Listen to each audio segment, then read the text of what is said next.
7,000 কোটি টকা তেওঁলোকে এটা প্ৰজেক্ট কৰিবলৈ বিচাৰে।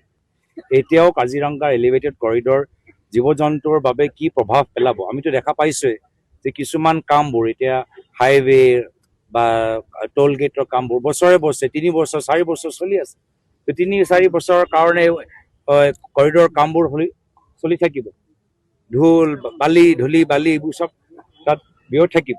তো জীৱ জন্তুৰ ওপৰত কি প্ৰভাৱ পেলাব, পানীৰ ওপৰত কি প্ৰভাৱ পেলাব। আৰু যদি 7,000 কোটি টকা যদি আমাৰ কৃত্ৰিম বানপানী সমস্যাৰ ওপৰত কৰিলোহেঁতেন মই ভাবোঁ বেছি উপযুক্ত চৰকাৰী ৰাজহুৱা ধন আমি ব্যৱহাৰ কৰিব পাৰিলোঁ। 7,000 কোটি টকা তেওঁলোকে এটা প্ৰজেক্ট কৰিবলৈ বিচাৰে। এতিয়াও কাজিৰঙাৰ এলিভেটেড কৰিডৰ জীৱ জন্তুৰ বাবে কি প্ৰভাৱ পেলাব আমিতো দেখা পাইছোৱে যে কিছুমান কামবোৰ এতিয়া হাইৱে বা টোল গেটৰ কামবোৰ বছৰে 3 বছৰ 4 বছৰ চলি আছে। 3-4 বছৰৰ কাৰণে কৰিডৰ কামবোৰ চলি থাকিব। ধূলি বালি এইবোৰ চব তাত ব্যয় থাকিব। তো জীৱ জন্তুৰ ওপৰত কি প্ৰভাৱ পেলাব, পানীৰ ওপৰত কি প্ৰভাৱ পেলাব। আৰু যদি 7,000 কোটি টকা যদি আমাৰ কৃত্ৰিম বানপানী সমস্যাৰ ওপৰত কৰিলোহেঁতেন মই ভাবোঁ বেছি উপযুক্ত চৰকাৰী ৰাজহুৱা ধন আমি ব্যৱহাৰ কৰিব পাৰিলোঁ। 7,000 কোটি টকা তেওঁলোকে এটা প্ৰজেক্ট কৰিবলৈ বিচাৰে। এতিয়াও কাজিৰঙাৰ এলিভেটেড কৰিডৰ জীৱ জন্তুৰ বাবে কি প্ৰভাৱ পেলাব আমিতো দেখা পাইছোৱে যে কিছুমান কামবোৰ এতিয়া হাইৱে বা টোল গেটৰ কামবোৰ বছৰে 3 বছৰ 4 বছৰ চলি আছে।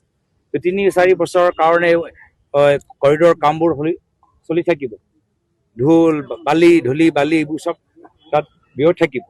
তো জীৱ জন্তুৰ ওপৰত কি প্ৰভাৱ পেলাব, পানীৰ ওপৰত কি প্ৰভাৱ পেলাব। আৰু যদি 7,000 কোটি টকা যদি আমাৰ কৃত্ৰিম বানপানী সমস্যাৰ ওপৰত কৰিলোহেঁতেন মই ভাবোঁ বেছি উপযুক্ত চৰকাৰী ৰাজহুৱা ধন আমি ব্যৱহাৰ কৰিব পাৰিলোঁ। 7,000 কোটি টকা তেওঁলোকে এটা প্ৰজেক্ট কৰিবলৈ বিচাৰে। এতিয়াও কাজিৰঙাৰ এলিভেটেড কৰিডৰ জীৱ জন্তুৰ বাবে কি প্ৰভাৱ পেলাব আমিতো দেখা পাইছোৱে যে কিছুমান কামবোৰ এতিয়া হাইৱে বা টোল গেটৰ কামবোৰ বছৰে 3 বছৰ 4 বছৰ চলি আছে।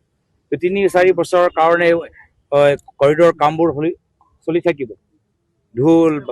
ধূলি বালি এইবোৰ চব তাত ব্যয় থাকিব।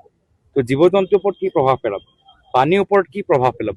আৰু যদি 7,000 কোটি টকা যদি আমাৰ কৃত্ৰিম বানপানী সমস্যাৰ ওপৰত কৰিলোহেঁতেন মই ভাবোঁ বেছি উপযুক্ত চৰকাৰী ৰাজহুৱা ধন আমি ব্যৱহাৰ কৰিব পাৰিলোঁ।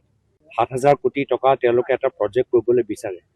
এতিয়াও কাজিৰঙাৰ এলিভেটেড কৰিডৰ জীৱ জন্তুৰ বাবে কি প্ৰভাৱ পেলাব আমিতো দেখা পাইছোৱে যে কিছুমান কামবোৰ এতিয়া হাইৱে বা টোল গেটৰ কামবোৰ বছৰে 3 বছৰ 4 বছৰ চলি আছে। 3-4 বছৰৰ কাৰণে কৰিডৰ কামবোৰ চলি থাকিব। ধূলি বালি এইবোৰ চব তাত ব্যয় থাকিব। 7,000 কোটি টকা তেওঁলোকে এটা প্ৰজেক্ট কৰিবলৈ বিচাৰে। এতিয়াও কাজিৰঙাৰ এলিভেটেড কৰিডৰ জীৱ জন্তুৰ বাবে কি প্ৰভাৱ পেলাব আমিতো দেখা পাইছোৱে যে কিছুমান কামবোৰ এতিয়া হাইৱে বা টোল গেটৰ কামবোৰ বছৰে 3 বছৰ 4 বছৰ চলি আছে। 3-4 বছৰৰ কাৰণে কৰিডৰ কামবোৰ চলি থাকিব। ধূলি বালি এইবোৰ চব তাত ব্যয় থাকিব। তো জীৱ জন্তুৰ ওপৰত কি প্ৰভাৱ পেলাব, পানীৰ ওপৰত কি প্ৰভাৱ পেলাব। আৰু যদি 7,000 কোটি টকা যদি আমাৰ কৃত্ৰিম বানপানী সমস্যাৰ ওপৰত কৰিলোহেঁতেন মই ভাবোঁ বেছি উপযুক্ত চৰকাৰী ৰাজহুৱা ধন আমি ব্যৱহাৰ কৰিব পাৰিলোঁ।